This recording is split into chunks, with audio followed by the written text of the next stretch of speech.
اب آپ کہیں گے موت کی کسے بھوک ہوگی؟ بھوک ہے نا موت کی، کیونکہ آپ کو چکھنے کا حکم قرآن دے رہا ہے نا. آپ نے موت کو کیا کرنا ہے؟ چکھنا ہے. یعنی آپ کے اندر بھوک ہے نا موت کی، تو آپ اسے چکھیں گے. جب آپ چکھیں گے تو ختم کیا ہوگی؟ آپ تو نہیں ہوں گے نا، آپ نہیں ہوں گے. ختم کیا ہوگی؟ موت ختم ہوگی، کیونکہ آپ نے موت کو چکھا ہے. اب موت کو سمجھیے گا، چکھنے کا معنی سمجھیے گا. موت کیا ہے یہ سمجھیے گا. لفظ موت کو اردو زبان میں جب ترجمہ کیا جائے تو اس کا ترجمہ بنتا ہے مرور. میم رے واو رے مرور. کیا ترجمہ بنتا ہے؟ مرور. اب پھر مجھے قاعدہ پڑھانا پڑے گا. میں منبر کے اوپر ہوں یا نہیں؟ بولے میں منبر کے اوپر بیٹھا ہوں، ایسے ہی نا، منبر کے اوپر بیٹھا ہوں. جملہ ٹھیک ہے کہ میں عمران کاظمی منبر کے اوپر بیٹھا ہوں، جملہ ٹھیک ہے. اچھا، میں عمران کاظمی منبر پر بیٹھا ہوں، یہ جملہ بھی ٹھیک ہے. دونوں ٹھیک ہے. دونوں میں فرق کیا ہے؟ ایک جگہ پہ میں نے کہا اوپر، ایک جگہ پہ میں نے او ہٹا دیا، صرف پر کہہ دیا، بات وہی بن گئی. آپ فرشی اعضاء کے اوپر بیٹھے تب بھی وہی بات ہے، آپ فرشی اعضاء پر بیٹھے تب بھی وہی بات ہے. کبھی کبھی بندہ جلدی میں نا ایک آدھ لفظ چھوڑ دیتا ہے، پھر بھی بات مکمل ہو جاتی ہے. فرش پر بیٹھا ہے، فلاں جگہ پر ہے، فلاں چیز پر ہے. اب بار بار کہے اوپر ہے اوپر ہے تو تھوڑا لفظ میں وہ ٹائم لگے گا نا. پر کہہ دیا تو لفظ پورا ہو گیا. ایسے ہی لفظ مرور ہے، مرور زیادہ استعمال کی وجہ سے مر بن گیا. کثرت استعمال کی وجہ سے کیا بن گیا؟ مر. مر کا معنی کیا ہے؟ گزرنا. یہ فارسی زبان کا لفظ ہے مرور اور مر. اس کا معنی کیا ہے؟ گزرنا. سندھی میں کبھی آپ نے کسی کی موت کا اعلان سنا ہے؟ تو میں اسے اور سادہ کر دوں. سرائکی میں یا سندھی میں کسی کی موت کا اعلان سنا ہے تو آپ کیا کہتے ہیں؟ اعلان فلاں گزارے ہوئے.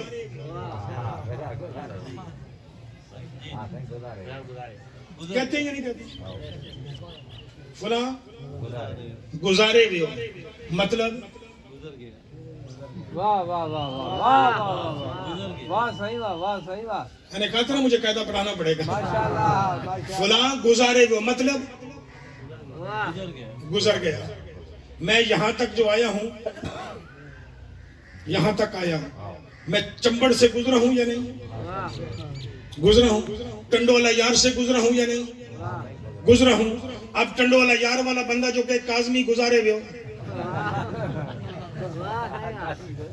یعنی یہاں سے گزر گیا، یہاں سے گزر گیا. بھیرے والا بھی یہی کہے کہ آیا تھا اب گزر گیا، آیا تھا پر اب یہاں سے گزر گیا. مجلس پڑھ کے گزر گیا. یعنی جہاں سے بندہ گزر جائے نا، وہاں والے کہتے ہیں یہاں سے گزر گیا. موت کا اصل معنی گزر گیا ہے. موت کا اصل معنی ہے گزر گیا ہے. ماں کے پیٹ سے آیا تھا، دنیا سے گزر کے قبر کے پیٹ میں چلا گیا ہے. ماں کے پیٹ سے آیا تھا، دنیا سے گزر کے قبر کے پیٹ میں چلا گیا ہے. اب جو میں چمبڑ اور ٹنڈوالا یار سے گزر کے یہاں آیا ہوں تو مر گیا ہوں، ختم ہو گیا ہوں یا ہوں نا. اب اگر کوئی حیدرآباد سے مجھے کچھ یہاں بھیجنا چاہے تو بھیج سکتا ہے یا نہیں؟ بھیج سکتا ہے نا. بھیجے گا تب بھی جب اسے یقین ہوگا کہ آگے میں ہوں. تو موت کا اصل معنی ہے مرور، گزر جانا. موت کا معنی ختم ہونا نہیں ہے. ختم ہونا قرآن میں چند جگہوں پہ استعمال ہوا ہے، اور وہ ایک جگہ پہ اللہ کہہ رہا ہے کلو من علیہا فان، کہ ایک وقت آئے گا جب ہر چیز میں ختم کر دوں گا.